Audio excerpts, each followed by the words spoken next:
about 9 times the speed of sound.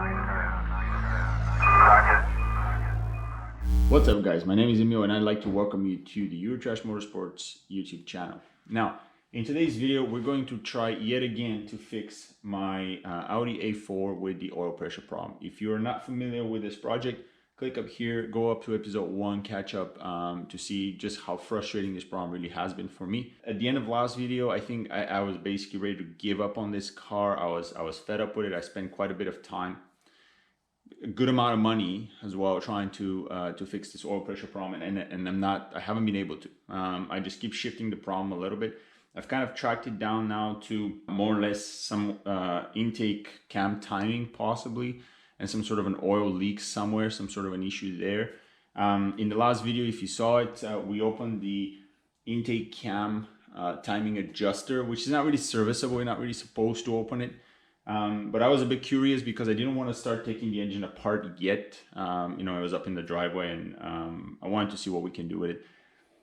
After that, the car drove perfectly fine for 10 minutes. So I thought the problem was fixed. However, the moment I shut it off and powered it back on, it just, you know, everything just went to hell. Basically, I started having oil pressure. I started hitting a bit of a knock. Check engine light came on. Like things went weird. My assumption at the moment is that perhaps when we open the adjuster, we change the timing, if you will.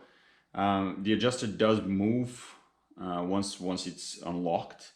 We've got everything back to where it was supposed to be, but you know, there's an entire possibility that we've messed up the timing. And the one thing that points to that is that immediately after this job, the car actually started having a hard time starting. Now, I haven't gone through the codes to see whether it's throwing any, you know, crank synchronization codes, which it should if the timing was off. But it used to start, you know, right away, and now it's cranking quite a bit before it actually fires up. It does start, it does run. So we haven't blown timing, but something's going on with this motor. At the end of last video, I was basically ready to give up and more or less decided that I'm gonna have to pull the engine, just put a new engine in, get the car out of here, and then possibly strip the motor down to try and figure out what's going on. But I've got myself a day, actually, so very limited time, to try one last thing before I have to go and pull the engine out. I really don't want to do that. It's quite a lot more work, but I didn't want to take the timing off, certainly not in the driveway. But now I've got the garage cleared out, and I managed to source myself an intake camshaft from the local junkyard. It's actually in pretty good condition. So we got that off of Volkswagen Passat. We've got a new cam. We more or less have already replaced all of the components in the front of the motor. The timing chain should be new as per the previous owner's sort of, you know, history. So in today's episode, what we're gonna do, we're basically going to replace the intake camshaft and we're gonna retime the engine. To do that, basically I'm gonna have to remove the bumper, put the rad in its service position just so there's a little bit more room to work. Strip all of the cam covers on the front. So basically you have your lower and your upper cam covers, get rid of those. Take the valve cover off. On this motor, the valve cover actually holds your cams down. So we're gonna take those off, get the intake cam out, put in a new intake cam, retime the motor, close everything back up, and hope for the best. All right, let's go.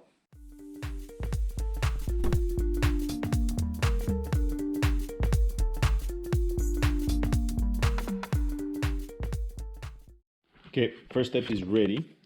So what you saw, the bumper comes off. The bumper is actually very easy. There's only 2 bolts at the top, and there's a couple of bolts holding it to the back here. After that, you pry it out, and it just slides right out. So the bumper was very easy. Watch out for the fog lights. More evidence that somebody was in before me. All of the brackets on the brackets here are broken. Somebody wasn't really careful last time they were pulling this stuff out. Also, I don't know if you saw that, the left headlight support bracket is broken. So right about there. So somebody once again didn't really know what they were doing, so they probably tried to remove it without taking the actual rad support and they just sheared it right off. There it is right there. Neither of the headlights was tight. They were both pretty loose. So again, I'm trying to get a little worried about what I'm going to see behind the timing cover there. But anyways, the next thing we're going to do, get the accessory belt out, get the timing cover off by removing the crank pulley, get the top cover off, and then proceed to the valve cover.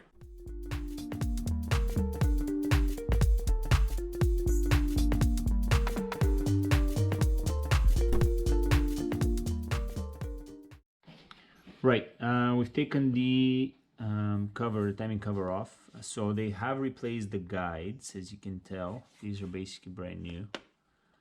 The tensioner does look a little strange, to be honest. I don't know. Let's see if you can get a little better look on it.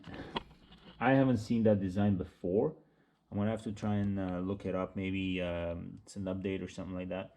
Anyways, I don't think we had a problem with the tensioner, so that's fine.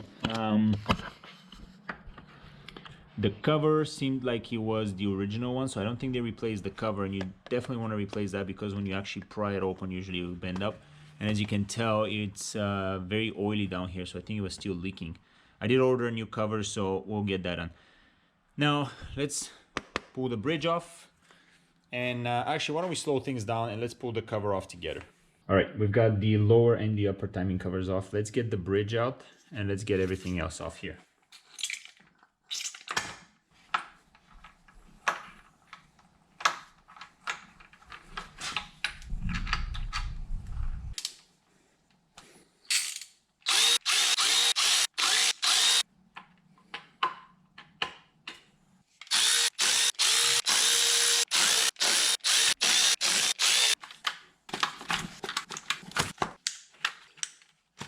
All of the connectors are obviously broken.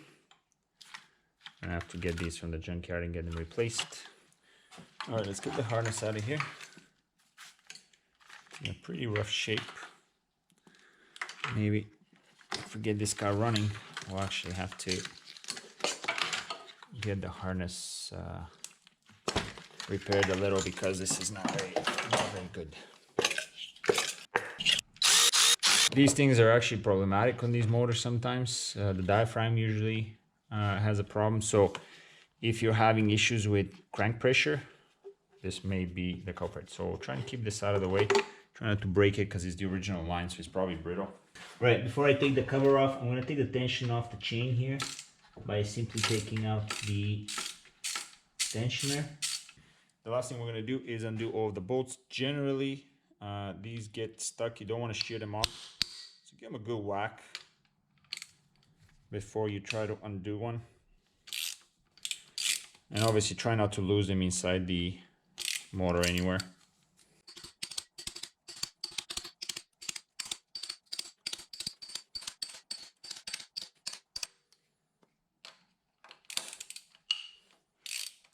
Okay, I didn't manage to strip any of them, so let's just get them out.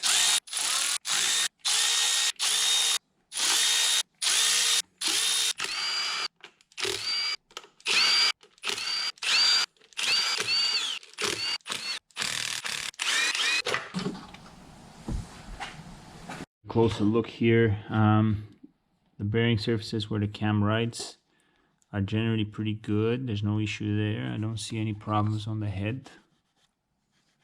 Like I said, the back one here seems to have a little more scoring than the rest of them. So my guess is this is where probably the net from the bridge came through. So what I'm gonna do now is I'm actually going to inspect these one by one and try and see if I can find any issues whatsoever. And maybe try and figure out where these parts in the pan that we saw last time came from. Right, lads, I cannot find anything wrong with the followers or lifters on either the exhaust or the intake side. Frankly, as far as I can tell, everything I've looked here, I can't see any damage. There's a little bit of scoring on the last bearing here, but it's nothing really all that serious. The new cam that we picked up is in a much better condition than the old one. So this is the old one, quite a lot of scoring from where the bridge, I'm guessing the bridge filter went in. The new one has almost none. It's very clean. And for the rest of the cam, it's kind of the same thing. So we're gonna go ahead and swap this in. But the more I read on this, and it's a little interesting because this oil pressure issue is actually very common as far as I can tell. So a lot of folks are complaining from the exact same thing, whether it's oil pressure at 3,500 RPM, loss of performance, going into limp mode. Ton of folks with that engine are complaining from oil pressure. And unfortunately, there hasn't really been a consistent good solution to this. So a lot of folks are basically throwing parts at this, including, you know, new timing, new this, new that. One thing that I haven't touched on, I've never actually done this on this motor before, but I think this is a good time to start, is the balance shafts. Now, from my reading and all the videos that I've watched, the two balance shafts, and you can might be able to see them. So there's one there on the exhaust side, and there's one there on the intake side. So the two balance shafts are actually quite complex, and from as far as I can tell, they have oil filters on them, little screens. They get clogged up. They have plastic pieces that fail apart. So and they have bearings that seize. In the previous video, we found a lot of debris in the oil pan. So it's entirely possible that one of those shafts is actually causing us this grief. Since I've already got this apart, my intention today was to just replace the intake cam and call it a day, hope for the best. But you know what? It's only an extra 2-3 bolts to actually get those camshafts out. Technically, according to the manual, they're supposed to be replaced once you pull them out. We'll have a look. My guess is the bearings on one of them has failed and it has shot debris all over the place. And my guess is that their screens are also clogged up. So why don't we go ahead and pull these out? We're going to start off with the exhaust side. So this balance shaft there, just because it's easier, it's just more or less one bolt holding it in place and you just pull it out. Problem with the intake balance shaft is that it's actually driving the water pump, sort of like at the back here behind the manifold. So it's a little more complicated to take that one out. So why don't we start off with the exhaust shaft and see kind of what it looks like. Hopefully that will give us some indication whether we really need to pull the other one out. Now, as far as I understand, between the two shafts, once we get the chain off, if one of them has seized or one of the bearings is gone, you're going to see some play, and you might actually have a hard time spinning one of them up. So let's see about that. Now, I've mentioned my broken timing chain Tiguan in a couple of the videos, and I continue to lose sleep over it because we've done the timing chains on that motor. That motor had failed. The timing chain had failed with the tensioner, and we rebuilt that whole motor, like head, valves, everything was done. We drove it perfectly fine for about 20-some thousand kilometers, and then it appears the motor has seized up again, which would be, you know, if I didn't know any better, I would just say, yeah, timing chain, you know, scrap it, whatever. But we've done the timing chain. So unless the timing chain tensioner has failed again, there's something else is going on. Now, the more I read about these balance shafts, the more I realize that they can actually seize. So I'm wondering if one of these balance shafts did not actually seize on the Tiguan, because we haven't touched them. You know, I can be honest with you there. We haven't played with a balance shaft. So I'm wondering if one of them may be seized, and that has actually seized up the motor rather than the cam and the timing. All right. Anyways, that's a question for a different episode. But let's get that exhaust balance shaft out. And frankly, I'm not really sure if I can even get it out because we only have so much room up here. But we're gonna try. To get to the balance shaft, I'm gonna go ahead and pull all of the timing components out, because we need to free up some space on the front. I'm a little worried that I'm not going to be able to actually take it out because of the service position here on the radiator. I'm not sure if I'm going to have enough space to do that. Like I said, exhaust one is easier because there's nothing behind it. You just undo the bolt and then pull it out. There it is. So this is the first for me. There's a plastic sleeve that you want to grab as well. There's the shaft, balance shaft. So this is the exhaust side, which is a little bit easier. Now, one thing I noticed right away the filters are not actually here. So my guess is possibly someone's been in here already and has taken them out. But I don't see any physical problems with the balance shaft, to be honest with you. It seems to rotate perfectly fine. There's a little piece missing off the plastic here, but that's also not a big deal. I can probably order another sleeve like this just for the time. But on the exhaust side, I don't see any big issues. Now, to get the intake side, it's a little more complicated because I have to disconnect the water pump at the back because it holds it. So it's not as simple as the bolt on the front. We have to take the reverse wheel here off. That's easy. And then we have to disconnect the water pump at the back. So why don't we go ahead and just do that now?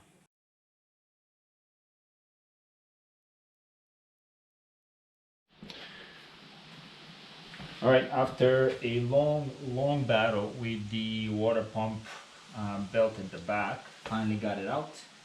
And now let's pull out the shaft, the balancing shaft. That's the intake one.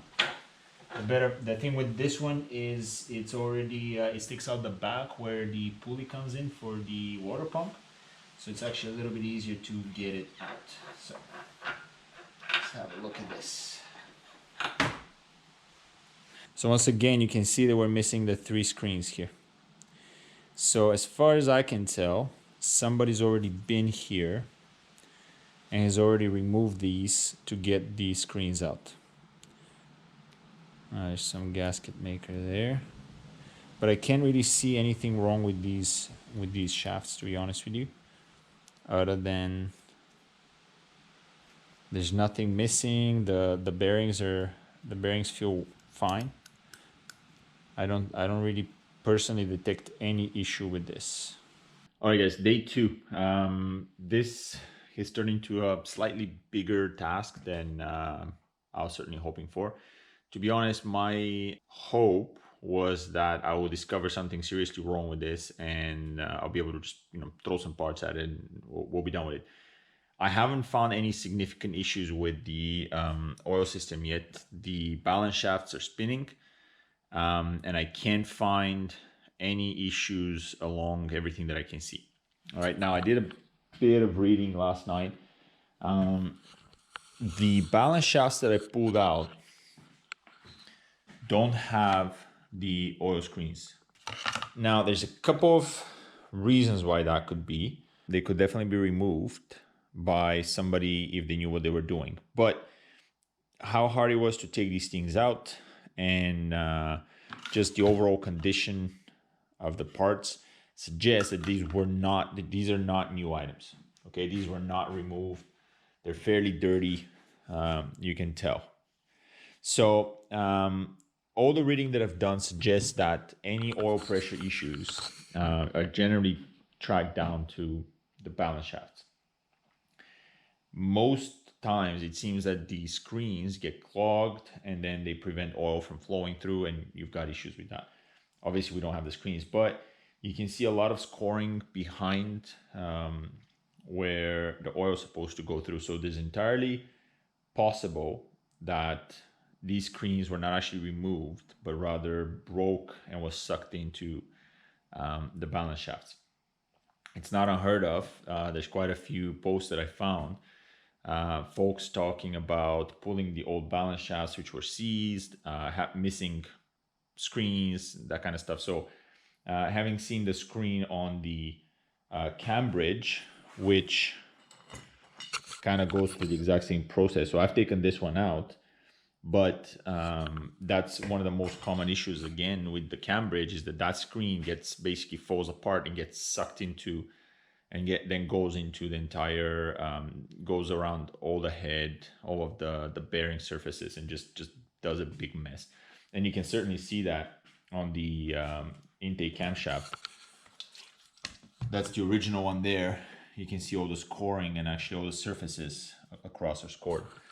So all this to say that clearly there's a problem with the oil system somewhere.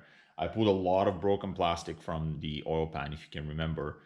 plus the metal needle bearing pieces that I still don't know where they're coming from, because I have not found anything really broken that would have left those behind. So long story short, I'm actually going to take this a step further. I was going to stop here and kind of wash it and just close it up. But the thing is, the more I look at the oil system, got myself this schematic here of the whole oil system, so to help me diagnose a little bit. The more I look at this, there's quite a few spots where you can get debris stuck, and at least one of the guys talking about his balance shafts was complaining about the fact that after they replaced his balance shaft, he drove the car for about a week before his brand new dealer original part seized again, and it looks like they had a clogged oil passage going to the balance shaft that basically stopped the oil from going to it and lubricating it, and then seized the new part. So let's take this a step further, and let's actually take out all of the oil components that I can get access to. And by all the components, I was, like I said, I wasn't going to take this off, but this is called the subframe bracket, I think. Let me see. Yeah, so this is the subframe bracket, as this guy right there, which holds, that's your oil filter housing, that's your oil pressure switch housing, all that stuff. But there's quite a few passages in there that I personally haven't played with. Also, you have the oil cooler that is actually sits ahead of the oil filter in the schematic. So that means that any oil that gets sucked in from the oil pump will go right up to the oil cooler and then go through the filter. I seriously doubt the cooler's clogged because you still have the oil pump screen that will prevent any of the debris going up. So it's mostly on the return. So if we imagine those filters failed, right? So like just like the cam bridge filter goes right through the cam bearing passages. Then if those filters have failed on the shafts, then they probably got sucked right into the shafts and just made a big mess. So we can actually trace the path of any of those screens, and there's about 6 screens in the vehicle that are could potentially fall apart. Now, one thing I did find yesterday, I just kind of wanted to show you. On the vacuum pump, I don't know if you guys are going to be able to see that.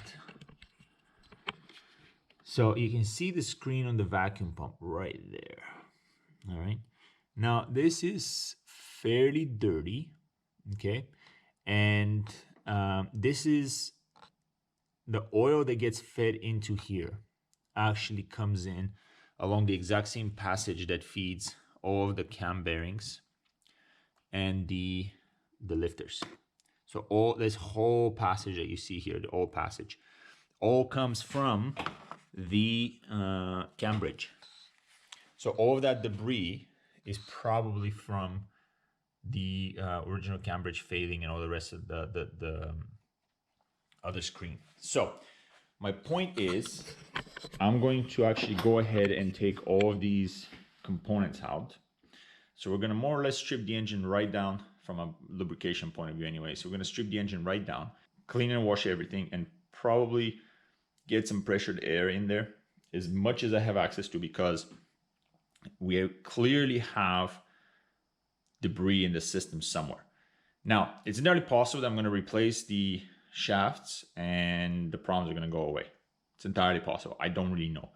But I don't want to go ahead and do this kind of job and not actually take the system apart and clean it, because, again, I've seen a couple of posts of folks saying basically they've replaced everything I have, including bridge, intake, oil pump, sensors, the control valves, shafts, and they still keep having these problems.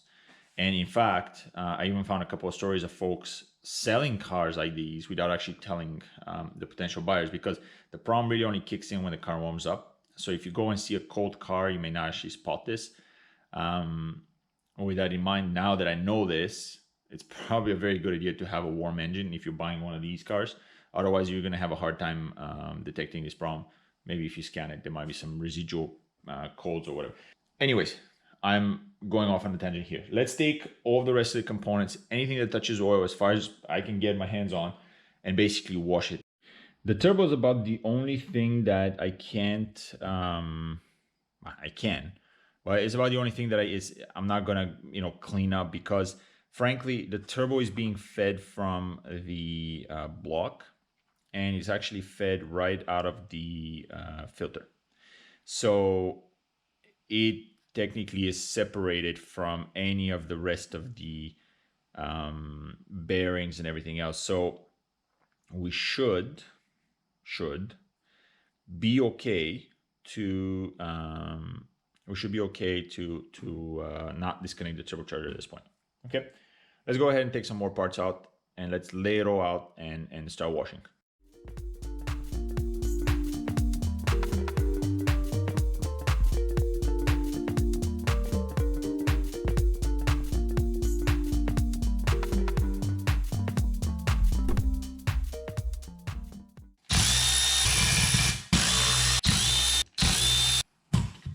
Yeah, these passages are pretty big. I have no doubt that they're not going to be the ones to cause the issues, but I figure we should clean them up anyways. Let's get the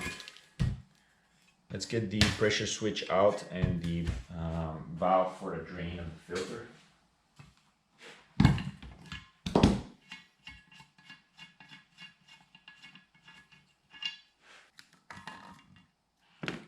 So you saw in the previous episode, I already replaced this, so this is not really the issue.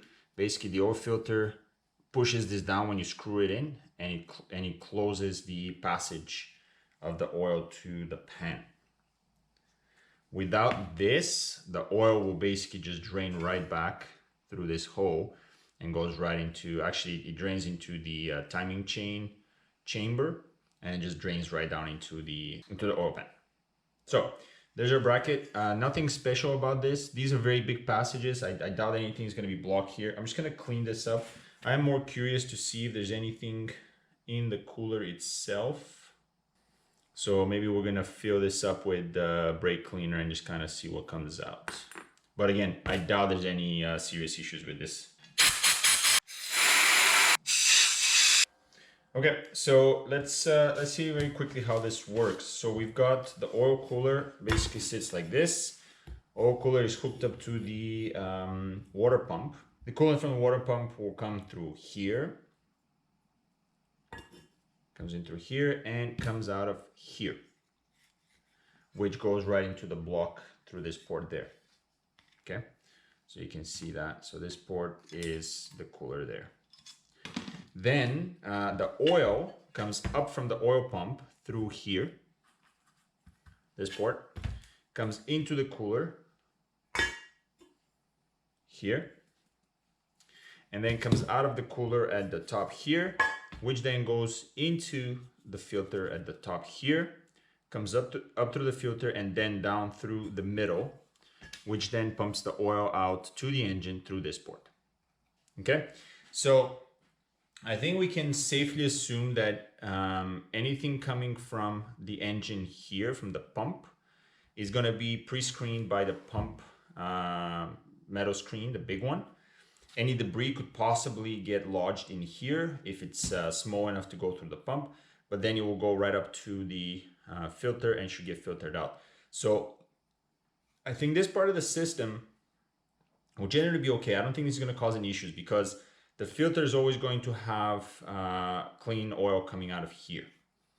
All right, and this is, we have our pressure. We basically have our two pressure switches right on. So one is here and one is here. We have the low and the high pressure switches. They're both basically connected to the outlet of the oil filter.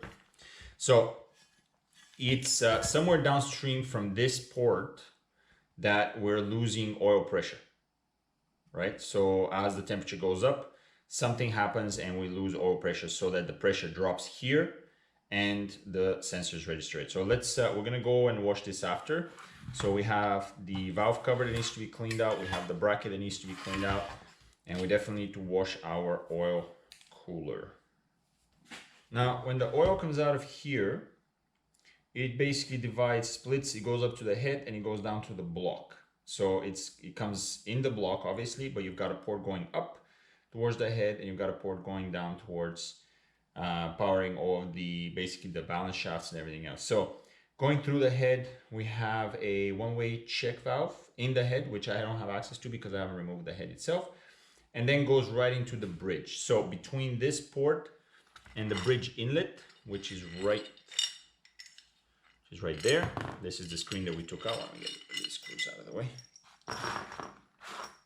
So basically, oil comes out of here, up through a check valve, goes into here, yet another check valve. We have two of them. The screen is already removed, so that's gone. Oil flows from here into the two camshafts. So this port, so basically the oil comes in through here and oils up the intake and the exhaust camshaft through their respective oil ports there and there. Here, as it's oiling in the camshaft, it's also working with the variable timing valve, which basically sits right there, which takes the oil and spins the adjuster like we talked in the last episode, which is there. So this valve sits in the middle of that, and the oil that comes through here through the valve basically goes in and spins the adjuster to adjust the timing on the camshaft. Now let's take a look at the front of the motor. So we already had a look at the cooler and the oil filter housing. So oil comes up through the big hole from the oil pump. Now the oil pump has a return valve, so you can see there's oil in there. We can try and maybe suck that out, seeing if we can wash it, but it only goes one way. If there's any debris there, it would be caught by the cooler and the filter. So I'm not too worried about that. We've already replaced the pump in the bottom, so we've drained everything that was there. I'm probably gonna still suck that out anyways. It looks like it's quite dirty, which is strange because this is brand new oil. Anyways, oil comes up here from the pump, goes through the cooler. There's our water feed there from the water pump, goes through the filter, and then gets into the block there. So this is our main inlet. The oil comes in the block from after the filter from there and pops in the head there. Now from there it enters the cam bridge, and then which supplies oil to the intake cam adjuster and lubricates the two bearing surfaces on the two cams that are sitting up in the front here. And it also, from this hole and the little groove inside the bridge, it provides oil to these two oil passages that basically go right along the entire length of the head, that way and that way. This is where the cam followers sit. So these guys basically sit like that. So they've got oil pressure. They've got oil pressure on the bottom of them. That pushes them basically and keeps them on the valves there. So all of this oil, basically the Zasim feed provides all of this oil, and in the end comes out to the vacuum and the oil and the fuel pump through the back of the head here. So this is kind of what happens when that filter, that screen fails on the oil bridge, because basically the filter sits right there. So when it starts falling apart, the debris can end up in three different places. So the debris can go right into, get sucked right into the cam bridge, and this is why the biggest portion of the damage is usually in the front of the intake cam. But just as easily, plastic and debris can end up in these two inlet ports and travel through any one of these ports through the cam bearing surfaces. It's not going to do much damage to the lifters here. There's not, it just pushes them up. Maybe it will clog one up depending on the size of the particle, but the most damage it's going to do is entering one of the surfaces here, and you can see it. There's your little bit of scoring there. So whatever came through here basically scored the cam surface there. Ultimately, this is the final screen before the oil drains right back down. So the oil will come through here and it will drain right back out through here, straight into the oil pan. So this is the final screen that's going to capture anything left over after the debris has traveled through the head and spread out. This is the head side of the equation. So I think we've just about addressed this. We have a new bridge. We have a, well, used but fairly good condition cam. And we've replaced all of the rest of the components. We're going to wash this. I'm going to wash all of the passages here, just to make sure that there's nothing left over that could possibly cause issues in the top of the motor. From the same hole on the side here, the oil will travel down through all of the bearings. It will lubricate the pistons through the oil squirters and the two shafts, the two balance shafts through these passages, which may be a little hard to see, but you've got these oil passages there. You'll also push the two tensioners. So this is your timing chain tensioner there, so you can see the oil passage on it. So you've got oil pressure coming through that, which basically keeps the timing chain intact. Now, I don't have good access to the back and inside the block there, so I can't really do a lot of inspection. It'd be nice if I didn't have the radiator support bracket here, so that I can try and put. So you know what? Maybe what we'll try and do is actually unhook it and try and swing it out of the way so we can try and take a better look on the inside.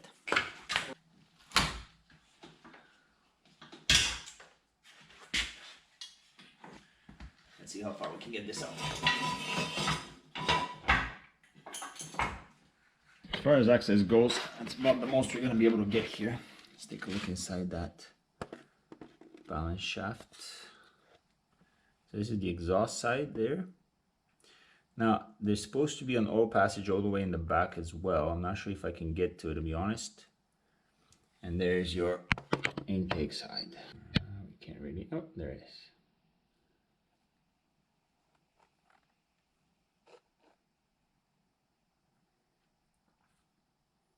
So those are the two sides.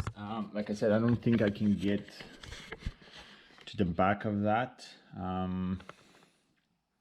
I don't really know how I can clean those passages out any more than I don't know if I can clean these passages any more than just blowing up through it. The only thing I'm thinking of here is that these passages, if you look at the design of the shafts, and I might be wrong here, but the filters basically sit right on top, right? So we've got oil basically flowing through the side of the shaft here and going in to lubricate the bearing.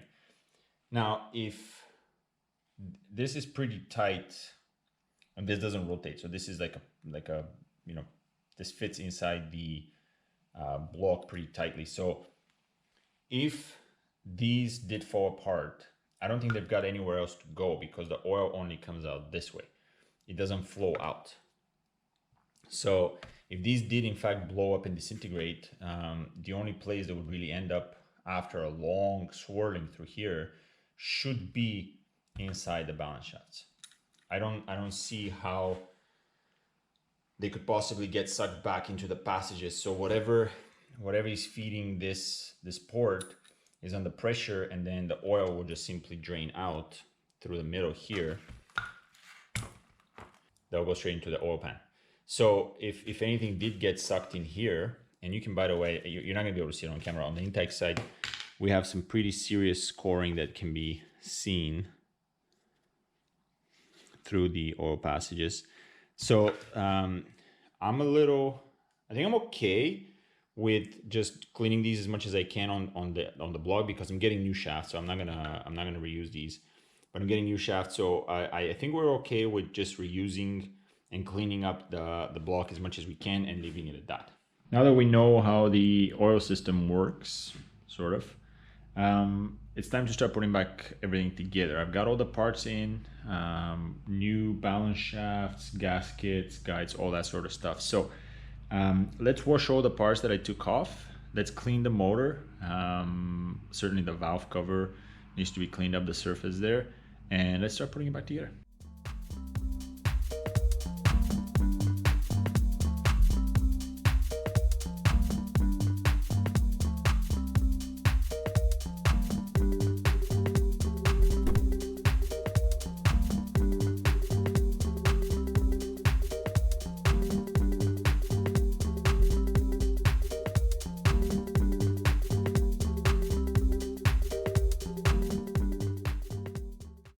Okay, I've cleaned everything up and it's time to start putting back together. Now I've got about 8 hours to do this. So we're gonna do this the fast way. This is not a guide as to how to put this motor back together. There's way better videos out there if you are doing this job. It is not very complicated. If you are gonna do it, I would strongly suggest you getting yourself, you know, some sort of a Bentley that has sort of, you know, the torque specs and stuff like that on how to put it back together. So let me show you what we're doing, and then we're just gonna go and do it the fast way. All right, so here we go. Basically, what I like to call this Lego for adults. All right, the motor is completely apart, more or less. I've got the head and the turbo are still on, but everything else is bare, stripped. I've cleaned everything up. I'm gonna clean the oil passages one more time. I'm gonna try and reach up the oil passages down for the balance shafts as well. But basically, we're just about done with this. Now, I wanted to show you the two shafts, the two balance shafts here. This is the kit that you get from Volkswagen. They sold as a pair, okay? So you get these together and they're repair kit, the two of them come together. Now, I'm speculating, we're just talking to my dad, not exactly 100% sure what happened with this motor because I just simply don't have the background on it. But the open questions right now are whether the screens on the original balance shafts were removed by somebody or disintegrated and got sucked into the motor, into the balance shafts. And frankly, I don't really have an answer for this question, okay? The history on this motor is a little bit strange. You saw in episode 1, the oil problem changed. By us replacing parts, we got a different problem every time. So we started off with a, you know, higher level oil pressure problem, and then went into an idle oil pressure problem. We went into an oil pressure problem when the temperature of the oil went up. Anyways, I think the problem was different. I'm personally leaning towards the intake cam and the phaser being the ultimate culprit. So I think the original cam that I had in there was damaged. That phaser was damaged, which caused oil to probably leak out at you know, once it started adjusting.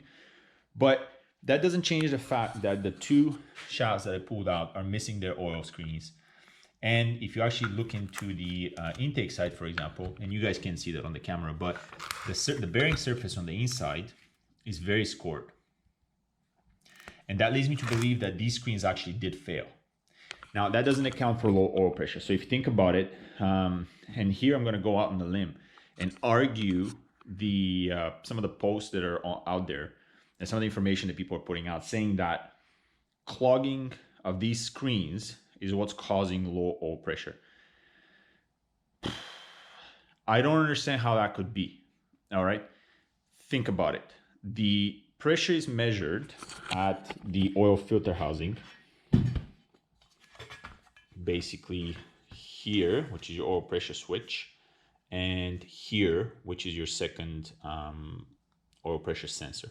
The balance shafts sit downstream from the filter.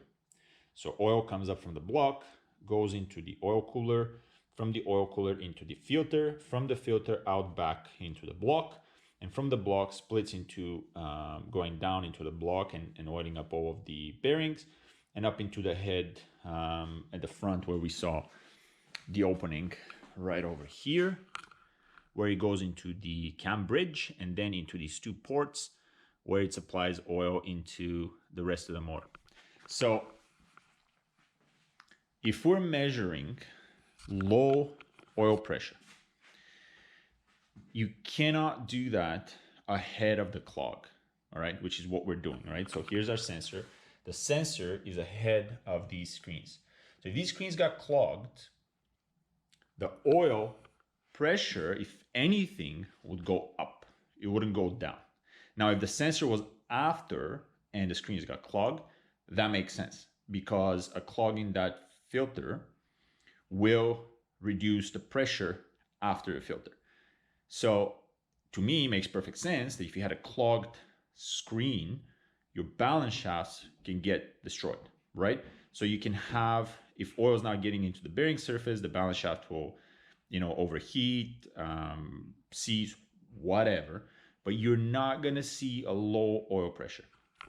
Now, if you've dealt with this before and you have a counter argument, I would love to hear it, because I am going back and forth on this as much as possible here, and it just doesn't really make a lot of sense. Okay, like I get all the damage when the screen, we talked about this already, but when the screen on the bridge fails, all of that debris will travel all through the oil passages here, and it completely explains the scoring on the bearing surfaces. I fully understood, but it does not necessarily explain the low oil pressure.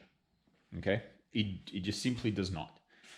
The only thing that would explain low oil pressure to me is if you had an oil leak somewhere. So perhaps the damage that's caused by the screen caused a larger opening that results in oil basically leaking out excessively. Hopefully, the intake cam is the problem. That makes sense to me. So oil pressure is coming in here and basically rotating the phaser left and right, like we saw in episode 1. So if you had excessive wear somewhere around the phaser, or the phaser was damaged, then oil, instead of pushing the phaser left and right, would actually be leaking out, which would probably explain the weird values we were getting for the intake cam angle. All this to say that I'm frankly not sure that I want to remove the screens on the new balance shafts. Common sense to me dictates, because these things are problematic, that I should take these out. But the thing is, without these screens, I may actually alter the pressure that the system expects to see. So if the screen is not there, the pressure should go down because you don't have that resistance ahead of the bearing surface on the phaser. And the second thing that applies to that is the little screen that I showed you that sits ahead of the fuel and vacuum pump at the back here. Remember, I showed you this screen, and this screen was, I would say, clogged. It was very dirty, okay? And I've cleaned up as much as I can. You know, I'm gonna clean it a little bit more. But this sits ahead of the fuel pump, and I took it out. So I said, okay, you know what? Like, all of these screens are failing. I'm just gonna remove all the screens. But if you look at the back of the screen, it's not just a screen, but it's actually a reducer. I don't know if you guys can see that there. There we go. That's probably a good angle. So you've got quite a bit of an opening at the front of the screen and a very small opening at the back. So you can imagine if I took that screen out, the system is going from more or less this output into the fuel pump to now this output into the fuel pump. And you can bet that this is going to drop the pressure, because this reducer holds a certain pressure ahead of it and has a certain output behind it. So if I take this out, I am now removing that entire restriction, which will drop the oil pressure for sure. Now, maybe the pump will compensate for that and it will just push out more oil, but maybe it won't. I don't really know. The point is that I was going to take this out just to avoid that whole, losing the screen point, but I'm not going to. This is going to go back. I'm going to clean this up and it's going to go back. And in fact, I'm going to see if this is a replaceable item on its own and see if I can just order a new one from Volkswagen, because the fuel pump's fairly easy to take out. It's only 3 bolts. So if I can find one of these, I'm just going to get a new one and just replace it, just to avoid the possibility of this actually falling apart and screwing up the pump. And all this to say, I think I'm going to leave these screens in. Okay, they're much finer mesh than these ones. They're sitting after the oil filter, and I've now cleaned up the entire system. So hopefully there should be no debris going into here causing issues. Certainly not within the mileage that I'm going to keep this car, which is probably another couple of months, maybe a year, that kind of thing, while I'm just driving around to test it. So that's it.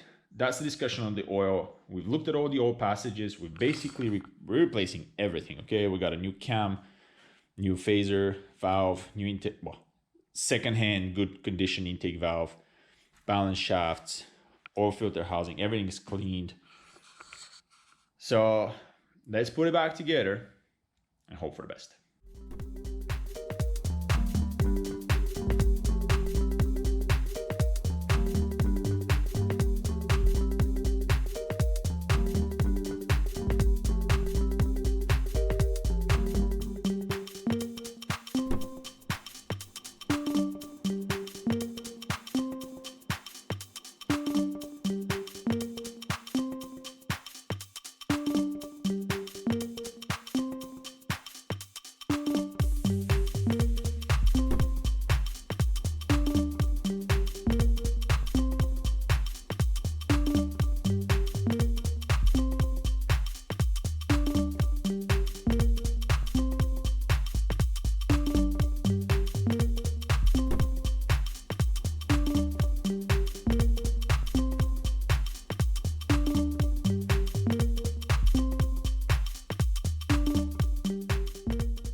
All right, timing chain is done. I've checked all the positions. Now, what we gotta do is what you always have to do when you do a timing belt, timing chain, or anything like that, is to spin the engine a couple of times without any compression. So I've taken the plugs out.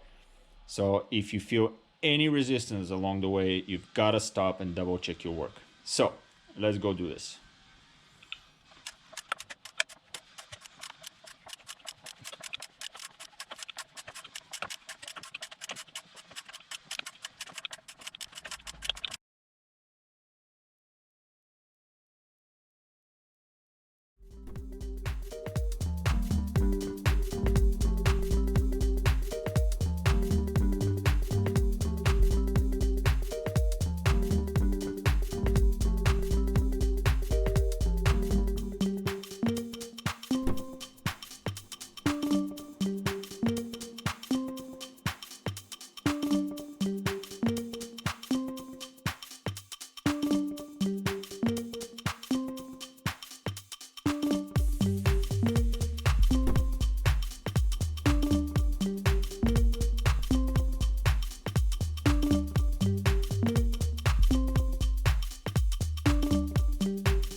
I think we've got it, guys. I know I said that in the last video, but I've now driven it for a good half an hour. I've restarted it 2-3 times. There are no oil codes anywhere. There's no lights, there's no warnings, there's no hesitation, there's none of that. In fact, why don't we just, let's go see how this feels. So before we were having this issue right here at 1500 RPM, where it would just CPC on us. But frankly, this is driving great, actually. Completely honest, I've got the exact same thing in a wagon. So I've got a 2010 V8 wagon, same motor, but an automatic transmission. This thing is pulling hard, like way harder than the auto, which is making me actually think there's something wrong with the wagon. Maybe the turbo is not doing very well, but no check engine lights. Anyways, that's it for this car. I think we've got it. I wish a pump fixed this. It cannot.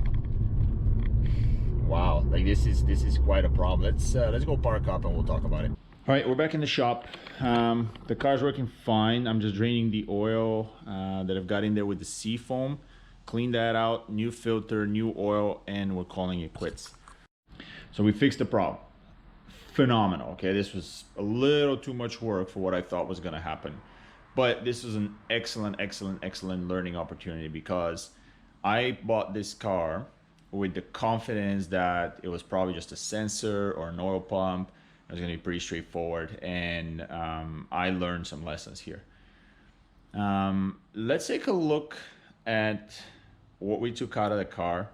Let's talk about some of the failure modes, and let's figure out why you probably shouldn't be buying one of these if it's got oil pressure issues of any sorts. All right, so here's pretty much everything that I've replaced on this car, and this is not including any of the timing chain components that I had to put in as well. So let's we already talked about some of these. Let's kind of go over them, and I'll show you what I think actually happened, and why everything I did up until that point wasn't going to actually fix anything. So first things first, the cam bridge screen fails. The parts of that, so plastic and metal, will travel up this oil line into the intake camshaft, and also will travel through this channel here into the two oil ports, basically putting particles and metal shavings on every single cam bearing surface, as you can see,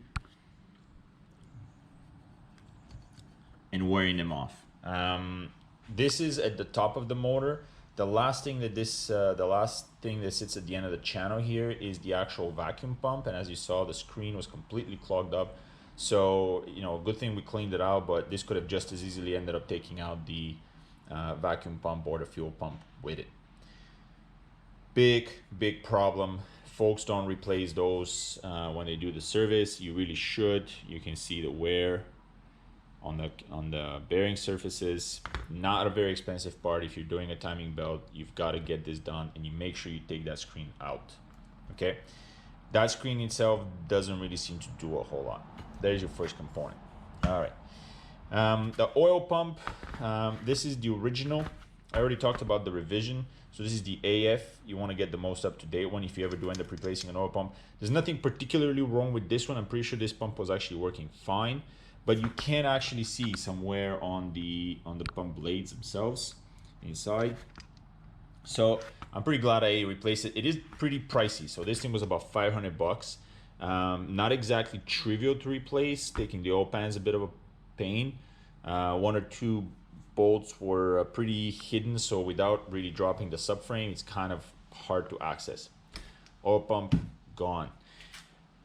The balance shafts. All right, so we've got our exhaust, and we've got our exhaust and intake balance shaft. Up until this car, I never really realized that these were a problem. Okay, I had to learn about the balance shafts while doing research for this car. Now I've done about 4 or 5 timing chains on the 2-liter B8. I've told you before, I love this engine and I hate this engine. I love it because they blow up and folks don't want to spend money to fix them, so you can pick up, you know, as you can see, super clean cars with low mileage for next to nothing. Great for me, sucks for the consumer, right? So if you have one of these and you don't work on it, I mean, my advice is get rid of it, because these things are ticking time bombs. Maybe if you picked up a later, like a 2013 with a, you know, facelift, hopefully they fix some of the issues. Anyways, whether it's going to be the 2-liter turbo or the 3.2 that's sitting in some of the earlier models, you're going to have issues with timing chains left, right, and center. Anyways, I digress. So, like I said, I fixed a couple of those. I've never taken a balance shaft out.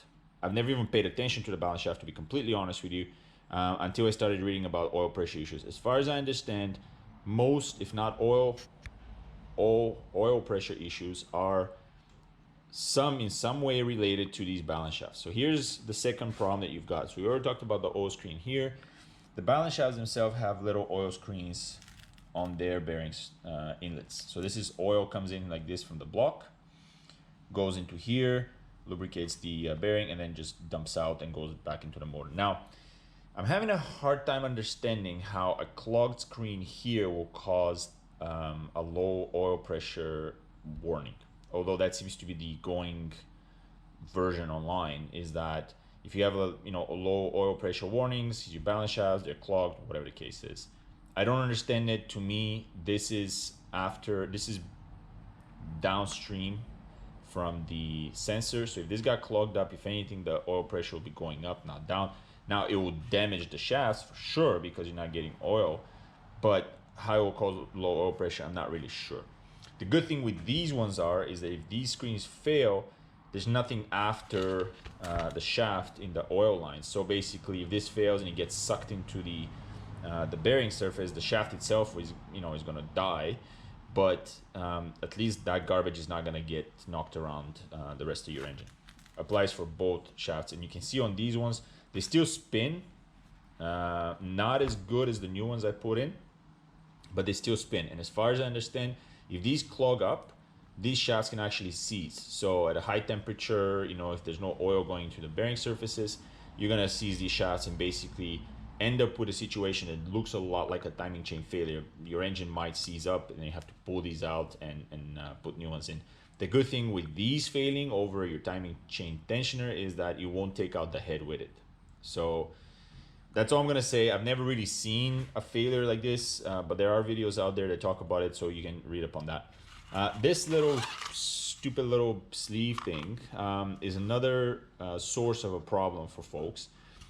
Because, as you can imagine, so the point of this, as far as I read the manual, is that it basically sits over the shaft, which rotates, but this is where the main oil return passage comes from the head. So all of the return oil from lubricating the valves and everything just drains right through here.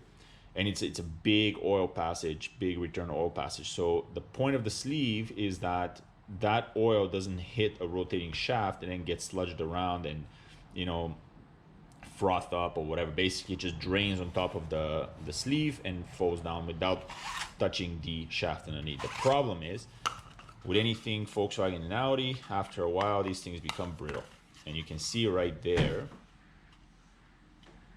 The problem is after a while with anything plastic with Volkswagen, these things become brittle and they start falling apart. I had a viewer message me to say that this had failed on his vehicle, and all of this plastic debris ended up, you know, all over the place, and it was very hard to clean. To be honest, I'm not really sure how that would happen, because like I said, that sits directly on the oil return passage. So if this breaks apart, technically it should end up right into the oil pan, and from there at best it would clog up the inlet for the pump, but it should not end up all over the engine. Still a problem, is just, you know, it should not mess up the rest of the car. However, the plastic that falls apart from this ends up everywhere. Anyways, on a minor scale, this little guy which plugs the filter, the oil filter, I showed it to you. I don't understand how buying a new filter does not come with these two O-rings. They're completely burned out. Like they do not do any, they have no function here. And pretty much most of the diesel, if not all of the diesel filters that I usually buy come with these two O-rings, and you just replace them and off you go. I don't understand why I have to buy a new piece just to replace these two O-rings. That's a little silly. Let's get rid of that. The two sensors, it's easy to point at the two sensors when you start getting an oil pressure failure. But to be honest, you know, these things are pretty robust. I don't suspect they're actually bad. The two ones that I have here, I did replace them, but you know, if they're 10, 20 bucks, it's cheap insurance, just get rid of them. This is only present on the B8 as opposed to the Volkswagen version of the engine, because this controls the two different oil pressures that we talked about in the previous episode. Of course, this can fail or can go, that screen can fail. I think this valve is fine. It was unplugged when I bought the car, but that's because they could not figure out what the heck was going on with the car. All right, let's get rid of that. This is your variable inlet timing valve. These things fail in a bit of a strange way. They can get stuck. So you can imagine, we talked about it. When that screen fails there, it goes right up through the passage, and this actually sits right there. So this is like that. So all of that debris can actually end up in here. And what ends up happening is the little piston that moves inside of this can get clogged up and actually seize. I've had, we did a timing chain on an Audi, and when we put it back together, we started getting all sorts of codes for intake adjustment, and pulled this out. All it was just seized. So we just took it apart, very easy. It's got like a little lock spring. You just take it apart, wash it, clean it, put it back together. It works like new. So this, I don't think this will really fail. They do separate. So this one actually failed in that manner. I don't have the rest of the parts, but they do actually separate. So these can break, okay? They can break, but they don't really cause any damage. They just stop adjusting your timing, so you just replace it and off you go. That's that. And now, this is where...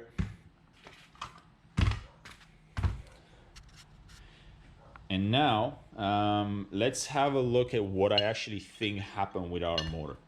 So you saw in episode 1, I opened this up. This is our cam adjusting phaser, which basically sits like that. Let's put it together.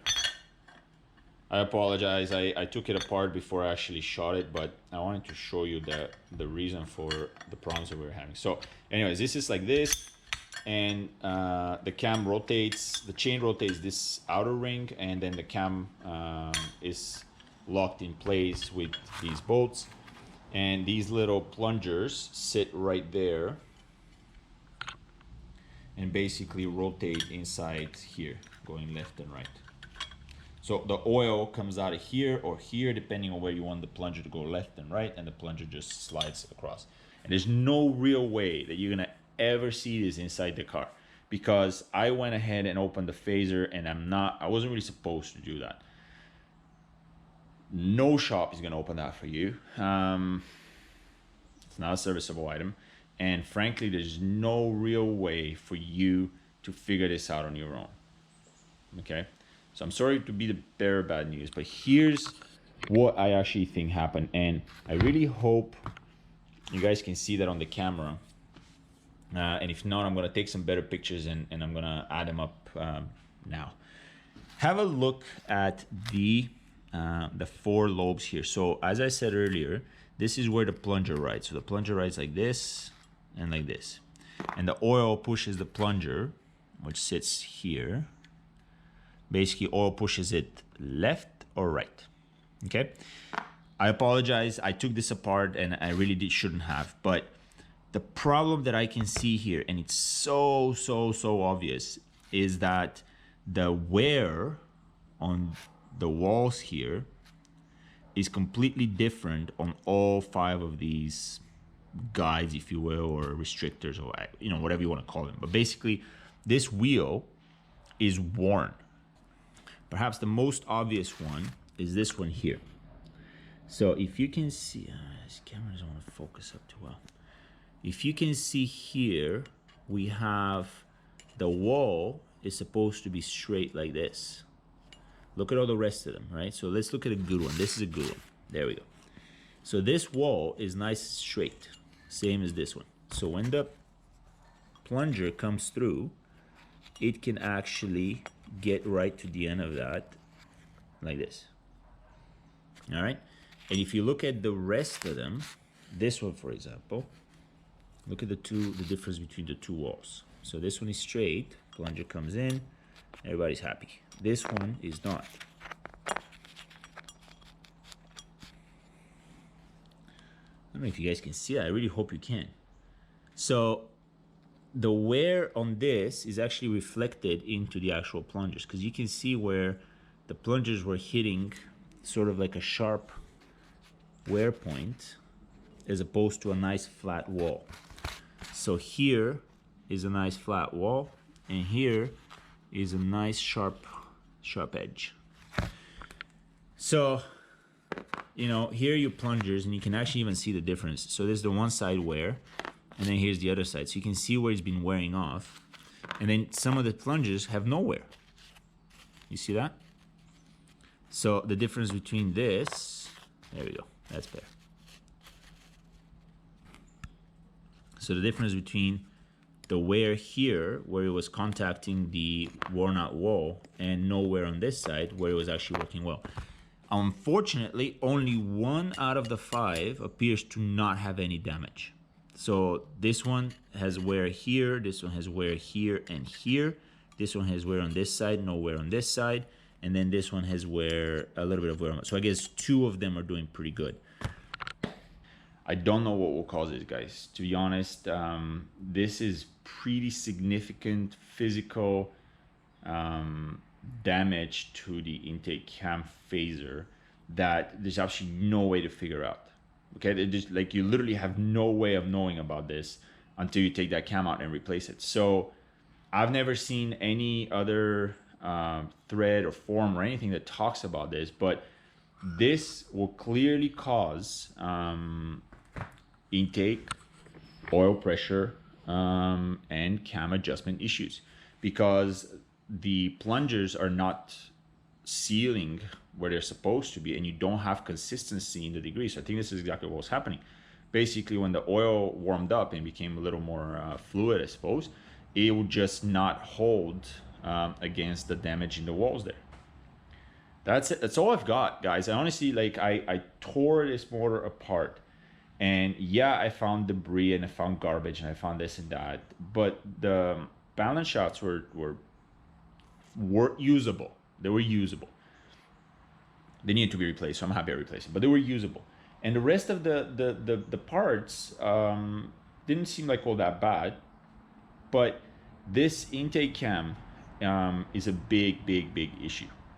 And I don't know what to tell you. I don't know how else you can diagnose this. Like I said, no shop will ever open this up to figure it out for you. So the only thing I can provide here is if you're having intake cam adjustment issues, if you're seeing that EPC light, if you're seeing that cold there, you know what? It may not be an oil pressure problem. I know it comes off as an oil pressure problem because I think the phaser is causing weird oil flow issues, but it's actually, it may just be your intake cam. And so I don't think the screen from the bridge is what caused this. To me, this looks like just regular wear and tear on an item that really shouldn't be wearing and tearing because it's more or less flowing in oil the whole time. But that is pretty significant physical damage that cannot be, I personally can't explain with anything. If you have seen something like this, if you know anything about this, please comment below because I'd love to hear people's opinions on this.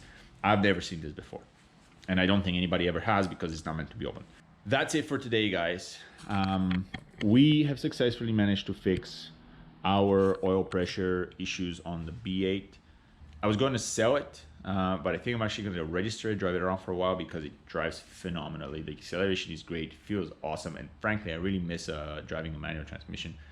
So until I pull the engine out of the wagon to put in the diesel with the manual swap, which is right there, this might actually just be my daily driver.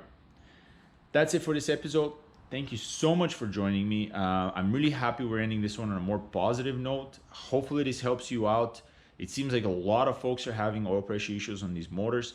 To be honest with you, I'm gonna think very hard before I go and pick up another blown 2-liter turbo Audi, because timing chains, valves, oil pressure, balance shaft, intake shaft, this engine is just packed with problems. All right, great engine, but it's packed with problems. So you really need to find something that's got a lot of maintenance history to even risk getting one of those. They're not worth anything. These cars are like $3 grand for decent cases with blown engines. So I'm not terribly worried about it, but if I was buying a daily driver for my wife that had to be reliable, I want to think again. All right, that was it. Thank you so much. I'll see you next time.